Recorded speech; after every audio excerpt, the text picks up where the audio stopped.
I suppose when someone's sitting with you as well, the other end of the scale, and a few companies I've met, well, I won't name them, but their growth strategy is one, grow your sales and grow what they call organically sales, but then they would grow by acquisition.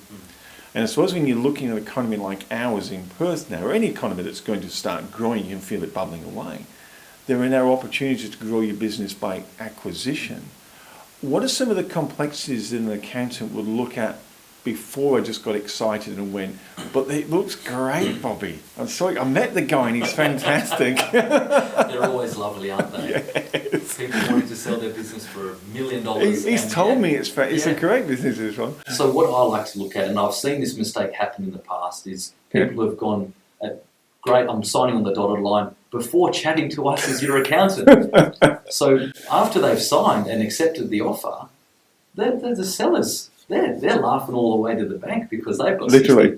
Exactly, because they know in 60 days they're selling their potentially lower profiting business for $1 million or whatever it might be. Yes. So what I like to do is, once again, do your due diligence. Look at what's happened in the trends over the past 5 years. Have there been ups? Have there been downs? And why all of a sudden it's gone from down to up?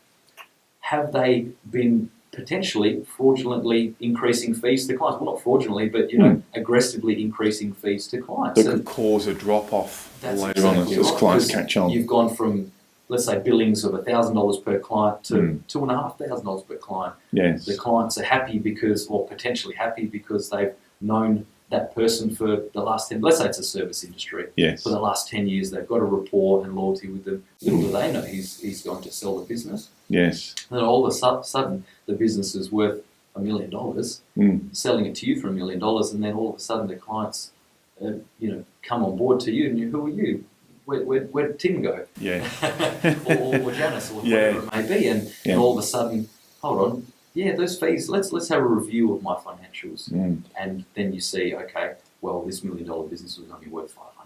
Yeah, it was interesting you say that. There was an instance where I was looking at for another company, not being accountant, but just from a business set of eyes, and he asked me to look at it, and I said, it just doesn't add up. You're going to pay $5 million for this business, but it doesn't have any staff on its books. Yeah, mum and dad are there, and the daughter works in there. And I went, well, you have to walk into the place and look, and there's people everywhere. And what it was they had people help them, but it was the cash economy days. They were paying these people cash, but because it wasn't physically drawing money off the business, they could increase the profits of the business. So on paper, looked great. But as soon as you bought it, you needed to employ mum, dad, daughter, and these 5 other people who then put their paw out and went, pay me. Exactly right. And that's what the things we like to see you don't see on the profit and loss, or don't see on the balance sheet, is these unknown figures. And unfortunately, the cash economy is still alive and thriving as much as the tax office doesn't want it to be, but it's there. Yeah. And we try and mitigate it as much as possible with our clients, and say don't deal with people that operate in those industries, because it's what benefit is to you. So all family and friends just say, listen, don't bother with the cash economy, because you don't know what it's doing. You don't really know what it's doing. So in the acquisition phase, is acquisitions a good thing for business to also consider? It's a very aggressive form of growth, right, which is great for a certain point in time. Let's say you've grown your business so far through referrals and organic growth, and it's come to a point where, listen, the rate of growth isn't as fast as it was, or isn't at where we want it to be. So it's just another way of fast-tracking growth. Yes, you have to outlay some capital or get funding for it, but it's a good growth, definitely a good growth strategy.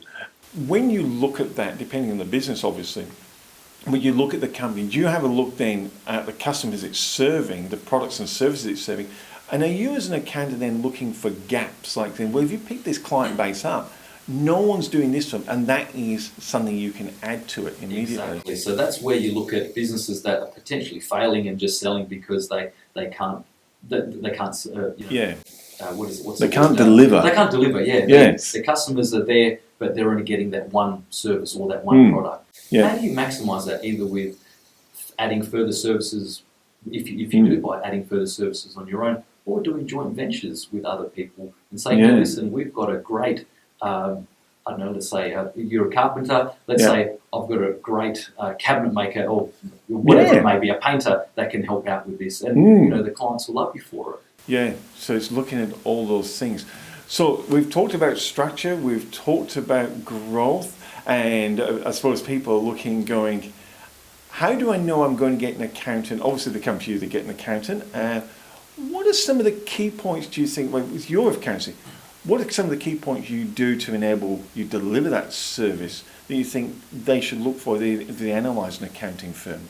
Well, the biggest thing I like to say is, do you have a good rapport on the first meeting? Unfortunately, a lot of people put their good face on in all meetings, which is fine because first impressions do count. But at the end of the day, what's your gut feeling with this person? Do you feel that they're not telling you the whole truth, or do you feel that they're being very open and honest with you? At our firm, we're very open and honest with new clients, and we say what we can and what we can't do. So we're very straight. You even give them the bad news as well. Of course, that's because if you don't give them the bad news, then all of a sudden, 3 months later, hold on, I'm meant to pay X amount of tax, or, why aren't you doing this for me? Oh, well, you didn't ask. Yeah. And that's the thing. We try and answer your questions which you don't know to ask. Yeah. So that's one thing that what we do, but that's something which definitely, if you're looking at an accountant or having a meeting with them, to discuss with them. The second thing is, what are their fee-based structures? How have they organised your fees? Have they given you a detailed quote, or have they just given you one lump sum and say, we'll do this, we'll do that, but then there's nothing in. There's always going to be fine print. So make sure it's all detailed in the quote. And do they offer a fixed fee? Yeah. Or are they just going to do everything billed? If you call me for 5 minutes, I'm billing you $100. Yeah. Let's have it. That's one of the things which is changing in our service-based industries. Lawyers are doing it as well. Yeah. Financial planners, to some extent, are doing it as well. So instead of you getting an unknown bill from us, we know that we've already quoted you. We've got you on a monthly retainer. Everyone's happy. You know you can call me up, fee free.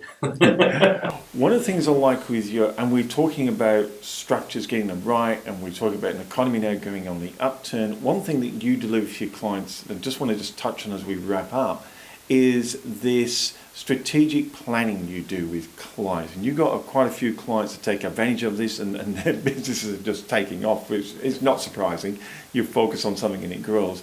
What is this about, and why is it getting the results? Well, it's back to that discussion we had earlier today about having that advisory meeting and ensuring that you have the business owners have that tunnel vision, ensuring us as the accountant give you that third person aspect. Go, hey, yes, it's growing, but why is it growing? And let's look at the intricate details. Let's look at your marketing. Let's look at what you've done to your premises. Let's look at how your staff interact with customers, which is something which other accountants I found just don't understand, because they're just sitting behind the desk for 90% of the day. They don't go out and visit the clients. They're chained to the desk. And typical accountants are scared to interact with other people and have a social life. But effectively, that's what I do. Let's look at what are you doing on that you can physically see on the books, and what are you doing that you're not seeing on the books? Are you doing more networking? Are you employing the right staff? Yes, you've got wages on your bill, but are the right staff? And you can definitely see that in an increase in profits, or turnover, I should say. Yeah, it's interesting because you also, as an accounting firm, offer that strategic planning advice. How often do you do that with clients? We do it as frequently as you like. Some clients we meet every single month and have an advisory meeting to go over the budgets, go over their marketing plan, go over their strategy, what they want to attack with potential new contracts to obtain. So we talk about that monthly. So these are the clients that are aggressively growing, yes, who just want to stay laser focused. That's right. They just want to be on track. They don't want to veer away from the path. And they want to ensure that they're having that conversation with us as an independent person outside the business to ensure that they are going on the right path. Fantastic. A lot of clients for us like to meet every quarter, which is our GST BAS lodgement time frame. It's a good time, It isn't is a good time because it's 90 days. It's not too infrequent. They're happy with how they're growing. They kind of want just an oversee to see what's happened on a third-person view. And 90 days is perfect for us as well.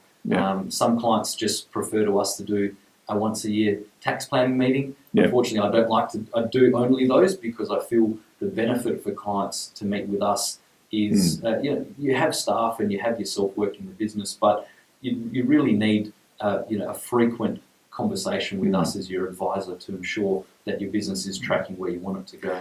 It's interesting economy that's coming up, and one of the things that yourself and Crystal have brought into your business to obviously capitalise on this upturn that's coming is the bookkeeping services.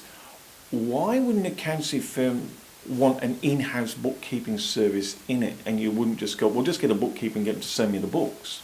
Well, at the end of the day, external bookkeepers, as the accountants, we have to review it anyway. Right. So an external bookkeeper, we have no idea their operations, how they do things. Are they putting things in the right spots?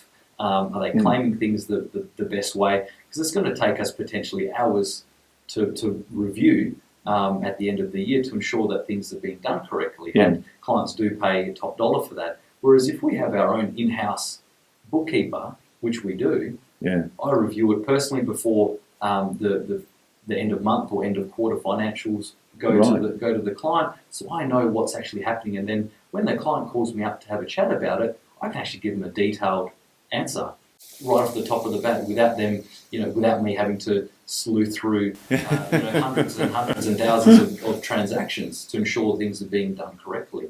Right. But having that in-house bookkeeping, and why we want to grow that is because there's that economic upturn, and business owners who were previously doing it themselves, they just don't have time. They're going to get too busy. They're going to get too busy, and their books are going to fall behind. They're going to get late lodgement penalties from the tax office because the quarterly GST hasn't been lodged. And we don't want that. Exactly, and upward, they're getting nasty up to $1,000 per penalty. Wow. And that's something it's an economic upturn, but do you really want to pay the tax office an extra $1,000 for no reason? Not a chance. No. But we're going to wrap. I'm conscious of your time. We're going to wrap up. But for businesses now who are looking at structure, looking at upturns, what's a couple of pieces of takeaway advice you give them to have a look at today or this week? Then go, just have a look at this and ask yourself the question if this is working, and if not, come and see us. What would you say a couple of things are? So the first three things I'd say is, one, how have your profits gone in the last few financial years, and how's the tax that you've been paying over the last few years? That's the biggest indicator I'd look at first. Two, look at what your growth strategy is. Are you looking to grow your business? Are you looking to sell? Are you looking to inherit it to your children or potential other current business partners?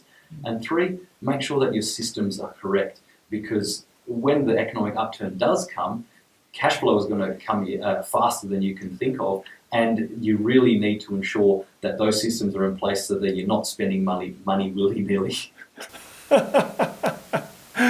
Fantastic, Bobby. Ultimate Tax and Advisory. You've got to tell them, how do they contact you? You can contact our office, which is on Beaufort Street in Inglewood, 868 Beaufort Street, Inglewood, on 08 6144 3370.